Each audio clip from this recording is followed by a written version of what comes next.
the team that I'm working with here at Deere. It's tremendous. They become associates, then friends, then family. We spend a great deal of time together.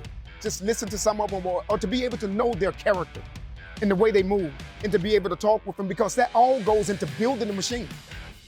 I've been working for Excavators for 13 years and a John Deere employee for 15 years. I would say one word that describes John Deere Kernersville is culture. I think the culture of the team is critical to our success, and the way we work together as a team will help us succeed.